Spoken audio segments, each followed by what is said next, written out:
तो आज की वीडियो में हम ये देखेंगे कि map, filter and reduce property कैसे काम करती है जावास्क्रिप्ट में। ओके, तो सपोज हमें ये पता है कि $1 की इंडियन रूपी है 80 रुपीज़। ठीक है, हमें 4 बच्चों को देना है कि एक को $2 देना है, यहाँ पे जैसे लिखा हुआ है, एक को $3, एक को $4, एक को $5, बट दे आर आस्किंग कि वो इंडियन रुपीज़ में कितनी होंगी।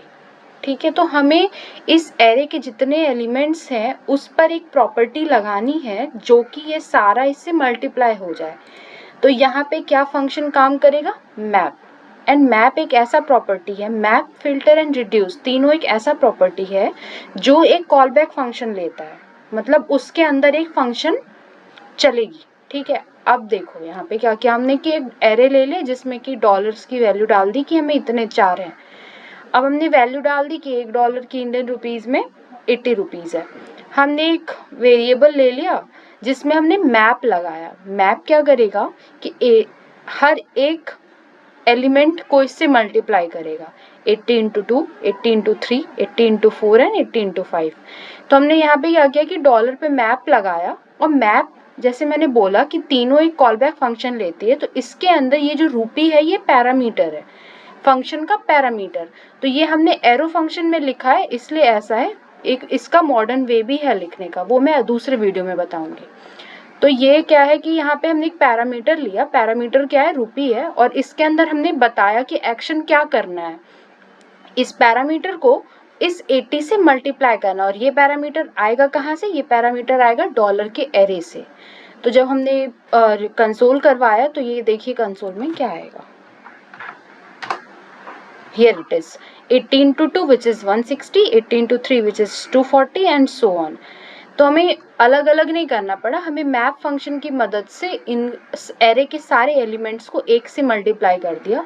यहाँ पे मैप फंक्शन काम करेगा। ठीक है, अब हम बात करते हैं फिल्टर की। फिल्टर क्या करता है? फिल्टर भी यही है, फिल्टर में भी कॉल बैक फंक्शन की ज़रूरत पड़ती ही है।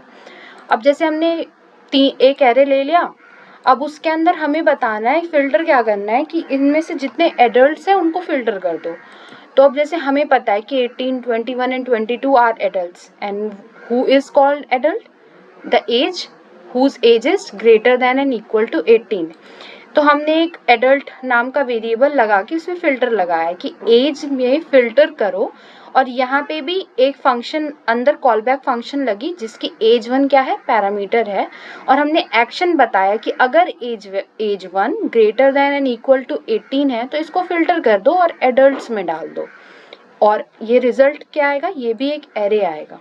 ओके, तो यहाँ पे हमने 3 सेंटेंस में समझने की कोशिश की कि फिल्टर में लगाया और एडल्ट करा दिया। अब इसको हम कंसोल कराएंगे। कंसोल करके देखा हमने कि 18, 21 एंड 22 ये एज के सारे बच्चे एडल्ट्स हैं। तो हमने ये क्लटर्ड से फिल्टर किया, this is called filter function. ठीक है, अब बात करते हैं हम रिड्यूस की। रिड्यूस क्या करता है कि एरे के जितने एलिमेंट्स हों उनको रिड्यूस करके एक बना देता है। ओके, तो अब जैसे यहाँ पे हम देखते हैं कि एज नाम के हमने वेरिएबल ले लिया, इसके अंदर एरे लिया।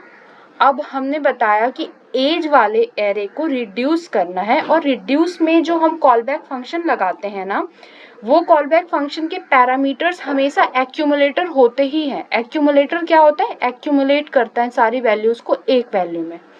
तो ये ACC for accumulator, and age 1 is the next parameter of this function. तो हमने ये लगाया, उसके बाद एरो फंक्शन लगा के हमने ये एक्शन बोला कि एक्यूमुलेटर को एज 1 से जोड़ दो। ठीक है, और यहाँ पे जो ये 10 है ना, ये इनिशिएटर है, बट हमें ये हमेशा इनिशिएट 0 से करना है, ताकि ये 16 पहले 0 + 16, फिर 16 + 18, फिर 18 + 21, ये ऐसे काम करती है। जैसे अब हम यहाँ पे कंसोल करा के देखते हैं तो ये यहाँ पे क्या आ रहा है? 91।